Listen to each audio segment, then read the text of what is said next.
I'm Lucas Bennett, and in many ways average 33 years old guy, one of 4 partners in a successful plumbing business. When this story begins, I'm married to Elena, 32, almost regarded as a trophy wife, and working as secretary for the owner of the local BMW dealership. Our daughter Maria is 8 years old. We own a house in a nice area of our town and a summer house at a popular island at the Baltic Sea. Elena and I met for the first time when I was installing the town's new central heating system at her parents' house. She was still living at home and was in a very bad mood because she had recently broken her engagement with a brat by the nickname Bumblasted, of the simple reason that an angry husband had shot him with a salt load from a shotgun at his bare bottoms while the Bumblasted was having sex with the shooter's wife. This Bumblasted was a funny guy. His mother had been au pair girl in California and was 4 months pregnant when she came back. She gave him the name Ryan because the girl thought her handsome lover had called himself for that, probably as his first name. Bumlasted's mom somehow met Elias Grant, her old classmate, a poor shy guy in school, where she never cared a shit about him, but now when she needed a father to her Bumblasted, she married him after living together with him for a short time. Elias didn't care about her bringing a Bumblasted with her because he regarded it as a cheap price for marrying a pretty girl that he otherwise only could dream about. Elias adopted her baby, and to everybody's surprise they went well together, got 2 daughters, and built up Elias' small computer shop to a chain of 12 big stores, which they sold to a huge multinational company for fair price, and bought a big mansion at the countryside where Elias, his wife and daughters began raising horses. Elias spoiled his stepson to a real brat who got everything he never was able to get himself in his own younger days. As Bumblasted was a handsome rich guy, he became very successful with girls, at least until he met Elena and fell in real love with her. But to his disappointment, she had no intentions about sex before her wedding night. Of course, that was a slight problem for Bumblasted, because he had simple solutions for that matter. Elena was really in very sad mood after Bumblasted's cheating. Why I wanted to cheer her up and asked for a date that she accepted. We had a wonderful evening, which ended up in my apartment, where she told me that she had decided to change her lifestyle and from now on do everything as her friends did. To my great surprise and joy, she, after an intensive tender necking, allowed me to have sex with her. Probably as a revenge for Bumblasted for his cheating, because I, though several serious attempts, didn't get any further date with her. Instead, there began to be rumors about Elena as a rather wild party girl with many short relations, even with some of Bumblasted's friends. Bumblasted had no interest of living quite country life at his parents' mansion, why he left town for studies at a university where he continued to work on his reputation as a very successful womanizer. Though his many successful seductions, he could never accept and forget that Elena during her wild days had screwed with several of his friends, but had denied him to have sex with her while they were engaged with rings and talking about great plans for the future. About a year after my successful date with Elena, I met her at a party and we began dating again. She promised me that her wild life was history because we had good times together. Rather soon we were regarded as a couple and married after 3 years when she got pregnant with Maria. A few months after the wedding, I did a plumber job for one of Bumblasted's old friends, who teased me by saying that Bumblasted had sworn to screw Elena and show evidence about that to the whole town. The friend said that as far as he knew, Bumblasted had never failed in his attempts to seduce a married woman when he really had wanted her and did his very best to get her. Not very happy news for a newlywed, which I told Elena, who promised that never give him any chance to be alone with her and be able to perform his nasty intentions. Of course, I was extra careful about any clues for a while, but just as expected, nothing at all happened, and after some years I heard that Bumblasted had married some wealthy English girl and was living in England. Elena and I had a rather average marriage with its ups and downs. Therefore, Bumblasted's threatening was forgotten during many years until it hit me as an unexpected lightning from a clear blue sky. I can still remember that awful Wednesday evening just as it had been yesterday. Elena and I were sitting in our living room watching the weather girl in the TV, telling us good news for the coming weekend, when she got a serious look in her face and told me, "My dear Lucas, please listen to me because I have something very important to tell you."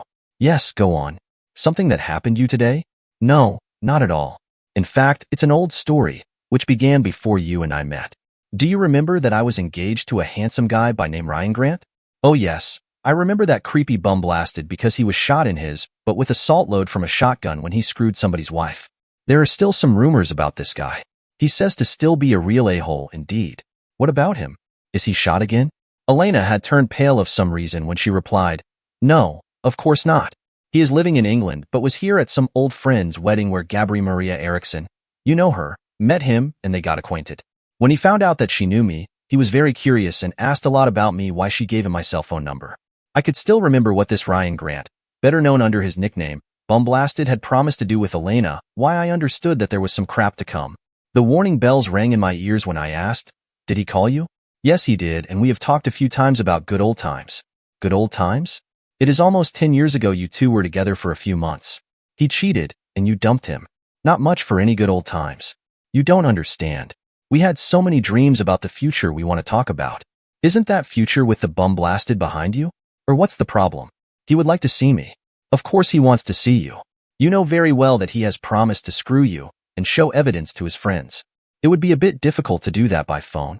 Elena was ashen gray when she replied, "Don't see ghosts in daylight when I'm trying to have a serious talk with you. He wants to see me as a friend and nothing else." Now I was sure about problems to come and said, "See you as a friend? No problem. You can invite him and his family to come and see us during a weekend? Okay for me as long as the English wife is with him." "No, he's not coming here because he have won a bonus week at a 5-star hotel at Ischia and invited me to go there with him because his wife neither have time to go nor dare to fly. She thrust him and doesn't have any objections if he wants to see and talk about old times with an old friend." I shouted, "But I have objections, very serious objections indeed. Have you lost your common sense and got insane? You ought to see a therapist as soon as possible. That's for sure. Please calm down and listen to me. I have already accepted to go and I intend to go because it is a once-in-a-lifetime offer. You and I can never afford to spend a week at such hotel at Ischia, at least not for the time being when we have so much expenses at the summer house." She was right about that because the romantic island of Ischia is the most expensive of all Italian holiday resorts and therefore popular among rich and famous people. I continued shouting, "Do you still love that damn creep?" Elena had turned pale when she replied, "No, of course not. I love you, and you ought to know that you are my only love. Isn't it a strange way to show your so-called love for me by going to Ischia for having sex orgies with that damn horny Bumblasted creep?" "No, no, no, of course not. Have I said a word about sex with him? He has not demanded anything from me, and I have not promised him anything. The truth is that I have no intentions of cheating you." I couldn't take much more of her bullshit and yelled, "No sex and not cheating me? Why in the hell do you think he will take the expenses and bring a 304 with him to that expensive exotic place? Doesn't matter if he has conned some sucker to pay the bill. If you don't think that he is going to screw you hard, screw you often, just like he bragged to do, you must be incredibly naive. That's the simple and disgusting truth, and I can bet a lot that his evidences will be visible on the web." She was obviously surprised about my objections and sobbed, "Do you really regard me as a 304 because Ryan have earned a bonus week at Ischia and offered me to go with him because his wife can't do that? I've had been crazy if I hadn't accepted Ryan's kind offer for having such a great holiday for free. Did his wife said that to you? Looks like she did not. So yes, I regard you as a 304. No doubt about that, and please remember, once a 304, always 304 in the people's opinion. You can never wash away that reputation when you are back home." Obviously, she hadn't expected such comments because she continued sobbing and said, "You'll see that everything will be fine when I'm back because nothing nasty will happen there at Ischia and nobody, but you will know I'm going there with Ryan. I know and don't see any reason to keep your madness as a secret, especially not when the whole town will soon be able to see your orgies and my terrible humiliation on the web." Now she began to fear that the price for her free trip would be much higher than expected and told me, "Please don't do that to me and to us. I promise to keep you well rewarded when coming back home. There's only one thing you can do if you want matters remain fine between you and me. Take your phone, call the damn Bumblasted and cancel the trip. Do it now." "I'm sorry, but I can't do that." Those words from Elena were the last straw on my back that broke my marriage. Why any further arguing for saving it felt meaningless. In that case, I can only say have a nice trip, though I hate what you are doing. To my great surprise, I could feel some kind of relief when I went to the living room and poured up a large glass of my best single malt whiskey. Neither Elena nor I had any further comments about her trip. If our problems had been limited to her trip, I'm sure there'd been ways to get her cancel it, but the main reason for my relief was that now I would get rid of our expensive summer house, which had been a real pain in my ass. Several of Elena's friends had summer houses at a popular island at Baltic Sea. Why she had forced me to have us to buy a house there for a sky-high price. I had refused as much as I could but gave in when Elena began talking about separation. She didn't understand that some of her friends had inherited their houses, others shared houses with their parents, or had bought them long time ago at a quite different price level. We got ours at a top of boom, which almost got us ruined. Though we had sold most of our shares, we even had taken a big loan with huge payments for interest. The house itself wasn't enough for her. She even demanded me to work with the maintenance all summer weekends and my whole summer holidays, which created serious quarrels and got me feel as a slave when working with that in most cases complete unnecessary maintenance. Of course, Elena had promised to assist me, but she never did because her friends, and she had always something going on. Hiring people for doing all the jobs was out of question for economic reasons. I saw no end of Elena's demands and suggestions for maintenance. Elena always found new ideas in her magazines, and I had seriously begun to regret that I didn't choose the separation. Elena's latest craziness was planning and demanding me making Japanese garden on a nice lawn during the next summer. I suspected that nowadays she regarded me as a chicken after her victory in our first summer house quarrel and thought that, once a chicken, always chicken, would mean me even accept her Ischia trip after some nagging. But the last straw on the poor camel's back was one straw too much. Not much was said during the evening, and the next morning she was in good mood again, gave me a bright smile, and jokingly asked, "Do you still think you are married to a 304? Have you canceled your trip?" "No, and I can't do that, because I don't have any intentions going for such trip. You asked about my opinion, and it still remains as, yes, I'm married to a 304.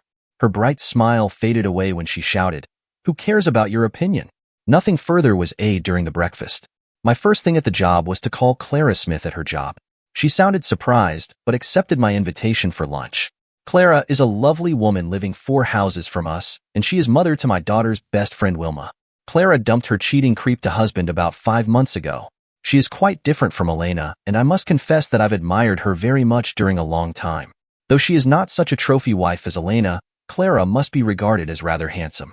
After some small talk at our lunch, I told Clara that I would tell her a secret if she promised to keep it, and even offer her a fair gift. Clara got surprised but promised to keep my secret, and I told her that Elena would be going to Ischia with her old boyfriend the bum-blasted, and I would file for divorce. The gift was that I offered Clara and her daughter come with my daughter Maria and me to Euro Disney in Paris with all their expenses paid. She suspected some hidden crap and asked, "What are the conditions for that trip?" "There are no conditions. Not before the trip, not during the trip, and not after the trip. The only matter is if that it would be easier for me and funnier for Maria to be there with a friend. Can you tell me a few more details about your plans for that trip? Please remember that I neither can nor want to replace Elena in any ways. No need for that. I don't have any plan, because if you'll say yes, we'll plan everything together. Think about it, and give me a call when you can say yes or no." Thereafter, Clara asked me several questions about my divorce, and I told her the truth about Elena's trip to Ischia with her ex-boyfriend. Only 1 hour after the lunch she called me, and after a few questions she said yes. Already the same evening, Clara had fixed babysitter for her daughter, and we met at my job for talking about our trip. We had no problems to agree about all details. I had expected her to want 2 separate rooms in Paris, but she suggested that a family room would be more fun for our daughters. I had no objections. Thereafter, Clara and I had almost daily phone calls at our jobs, and everything went fine for our trip. We booked flights to Paris, rented a car, and booked room at a hotel near the Euro Disney. Elena and I didn't have any further quarrel about her trip. The only difference was that I had lost my interest for sex with her, but obviously she didn't care much about that, at least not during the first week after our quarrel. I used the time for taking small steps against my divorce, but had to be very careful for keeping Elena out of my plans. One day when I was away to a gas station for washing her car, I found that she had forgotten some papers in the glove compartment, obviously printed out from a computer at her job. It was color prints from the Ischia Hotel's homepage and a mail from Bumblasted about their flight time and about the boat to Ischia. It indeed was a great gift for me, almost as she was teasing me by purpose. Elena had probably canceled her trip if I had given her the ultimatum: stay at home or divorce. But I didn't see any reason to give her that last chance to save her marriage and the damn summer house, because in my opinion, she had already cheated me when she said yes to Bumlasted's invitation to her screwing Ischia trip, and she must have understood that an infamous womanizer as Bumblasted didn't invited her to an expensive holiday for only talking about old times. Elena knew what he expected from her, and she had accepted to give it to him. Of course, I was in almost similar situation because my trip with Clara and the promise to her not having any conditions for our trip. But our trip was a quite different matter because Clara was single and I had signed my divorce papers when we left for our trip. What could happen between Clara and me after the trip would be a different question. Elena had no objections when I told her that Maria and I would going to Euro Disney in Paris while she was at Ischia, and didn't question about any details. Both Elena and I, probably for different reasons, had lost our interest for sex until the last evening before her departure. She had some packing to do while I went to bed before her. She tried to come near me, but I pushed her away. "Never come near me," I screamed at her. She shouted, "Oh my God, please talk to me. Yes, we'll talk when we are back from our trips. She left early in the morning for the airport and when I knew they were on the boat to Ischia, I rang Bumlasted's wife and had a serious talk with her. She got angry as a bee and told me that her dear husband had gone far too far this time. It had been a rather easy game to find her. A phone call to Elena's friend Nancy at her had told me where in England Bumblasted was living with his family. People with unusual names are usually easy to find, why there hadn't been any problems finding phone number to the Grant family's home phone. Then I wrote letter to Elena. Dear Elena, your old and new boyfriend Bumblasted seems to be a bad liar because his wife told me that she was working as air hostess when meeting her husband, and it had been a great pleasure for her having a week vacation at Ischia. You ought to have talked with her instead of believing everything that the horny Bumblasted told you. However, she promised come to Ischia as soon as possible for a serious talk with your lover and you. Enclosed, please find copies of the divorce papers the court received today. Why you from now on can feel free to do whatever you want to do without caring a shit about me. Of course, you didn't care much about me earlier either. Otherwise you hadn't been at Ischia reading this letter. Lucas, your soon-to-be ex-husband. I called their hotel reception where they promised give my fax to Elena when Bumblasted, and she checked into the hotel. Then I faxed the letter and the divorce papers to the hotel. Both the home phone and my cell phone began to ring several times, as soon as Elena was expected to have checked into the hotel. I didn't take any voice calls, but read her text messages. 1 hour after the first, she sent me this. I'm coming back home tomorrow so we can clear up this misunderstanding. I replied, you are not sharing a hotel room with the damn Bumblasted by any misunderstanding. You went there by purpose, and now you have to pay the consequences. No reason to complain. Maria and I will be abroad for a few days. I don't care a shit about where you are. Later that evening, I even got a call from Abby Grant, who told me that she was already in Napoli and had demanded Ryan to immediately throw Elena out from their hotel room. Ryan had called her back 15 minutes later and promised that Elena had now left the hotel, which meant her leaving it less than 1 hour after coming there. Abby doubted that Elena and Ryan had been in the mood for any love after her phone calls with Ryan and Elena trying to call me after receiving her divorce papers. Abby said she would take a jet boat to Ischia after the breakfast. Clara, the girls and I left for our trip the next morning. We flew with Air France to Orly, where we got the Renault Megane we had booked to rent. Most GPS units sold here have maps for the whole Western Europe, and as mine was rather newly updated, it was almost a piece of cake to find our hotel. The girls were happy about having each other on the trip, and Clara and I got very well together. Why it wasn't any problems in our family room, except that the 2 double beds were what the French call grand lit, which means a slight wider single bed. Clara and me looked at each other, burst in laugh, and that problem was solved. I didn't care much about Elena, though she was back home already the next day after she had left. Because I didn't take any phone calls, she sent me a lot of text messages and tried to explain that she had not cheated me and spent her only night at Ischia alone at another hotel. I replied she cheated me already when she said yes to Bumlasted's invitation to spend a week with him, and she had left him only because he threw her out from their hotel room when he got cold feet after talking with his wife. Of course, I didn't know for sure, but probably very good guess. Clara didn't take any part in those text messages from and to Elena. We spent 2 intensive and pleasant days at the Euro Disney, and all 4 of us had a real good time. Our 3rd day in France we spent in Paris with shopping, visiting the Eiffel Tower, Versailles, and a boat trip on Seine. When our girls had fallen in sleep during our last night at the hotel, Clara said that she wanted to give me a gift and told me to remain silent. She whispered in my ear, Lucas, I love you. I replied, I love you, Clara. Though our sex was both slow and silent for not waking up the sleeping girls, it was very good and memorable for both of us because we knew that it was the beginning for a new time in our lives. Afterwards, when we were close together in the bed, Clara asked me if I would love her even back home, and I promised her that real love isn't depending of where we are. She replied with hot kisses, but we had no more sex during that night. Clara wanted to know my plans for the future, and I told her that of several reasons it was out of question for me to cancel my divorce, and the first thing for me to do was to find somewhere to live. She immediately replied, you can be my lodger and get a loving hostess. What could I say? Only ask, are you serious? Yes, I'm. If you told me the truth about your love for me, Maria, and you are welcome living with Wilma and me. I love you and accept your kind offer. Both of us understood that it had been a very fast decision to move into her house after only 4 days together, when both of us had probably only shown the best of us, but before we fell asleep we agreed about that one must dare to win. Elena wasn't any loving wife when she found out what was going on between Clara and me. She cried hysterically when I began moving out my personal belongings to Clara's house, and she begged me to stay with her, but the only thing I could do was to tell her that she burnt her bridges behind her when she refused to skip her trip to Ischia for entertaining her bum blasted there. My first night at Clara's house was unforgettable with tender sex during several hours. Her husband must have been a real jackass who cheated such a lovely woman. Of course, nobody can be perfect in all possible matters, neither she nor me. But I was sure we could find solutions when we got problems. Clara's and mine first fidelity came already after living together for only 1 month when somebody tried to create serious problems between us. I got a private mail without sender to my job. In the letter, an enclosed picture written with a low-quality inkjet color printer, I could read that it was well known among her friends that even Clara Smith had screwed Ryan Grant, and I ought to know what she had done at the conference she attended 2 weeks ago. The color print showed Clara standing on a bar desk with her knickers down at her ankles and her hands held up her short skirt. I ought to have been furious and done something stupid, but I didn't, because something in my mind told me that something must be wrong. After calmed down for a few minutes, I took a closer look at the picture and noted a few incorrect details on it. Though the low printing quality, it was obvious that her watch wasn't the same she had been using since I met her, and her hair was slightly shorter than it really was.